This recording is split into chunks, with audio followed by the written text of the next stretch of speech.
کوئٹہ پشین دامہ خانو زئی نزدیک قومی شاہراہ سرا موٹر سائیکل بارودی مواد تراکچہ سہ مردم باز ٹپی بوتر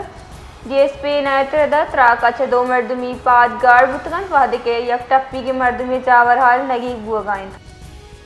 کوئٹہ پشین دامہ خانو زئی نزدیک قومی شاہراہ سرا موٹر سائیکل بارودی مواد تراکچہ سہ مردم باز ٹپی بوتر ڈی ایس پی عنایت ردا تراکچہ دو مردمی پاد گاڑ بوتگن وحد کے یک ٹپی کے مردمی چاور حال نگیگ بوگائیں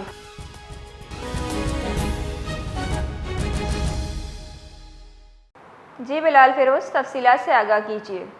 جی بالکل، پشین کے علاقے خانوزئی کے قریب قومی شاہراہ پر ایک موٹر سائیکل میں دھماکے کا واقعہ پیش آیا ہے جس کے نتیجے میں 3 افراد زخمی ہو گئے ہیں۔ ڈی ایس پی عنایت کے مطابق زخمی افراد کرومائٹ کی کانوں میں استعمال ہونے والا بارودی مواد موٹر سائیکل پہ لے جا رہے تھے کہ دوران سفر بارودی مواد اچانک پھٹ گیا۔ انہوں نے بتایا کہ دھماکہ اتنا شدید تھا کہ اس کے نتیجے میں 2 افراد کے پاؤں کٹ گئے جبکہ ایک زخمی کی حالت تشویشناک بتائی جا رہی ہے۔ واقعے کے فوراً بعد زخمیوں کو ابتدائی طبی امداد فراہم کی گئی اور بعد ازاں انہیں مزید علاج کے لیے کوئٹہ منتقل کر دیا گیا ہے۔ پولیس کے مطابق واقعے کی مزید تحقیقات جاری ہیں جبکہ ابتدائی طور پر اسے بارودی مواد کے اچانک پھٹنے کا واقعہ ہی قرار دیا جا سکتا ہے۔ جی بہت بہت شکریہ۔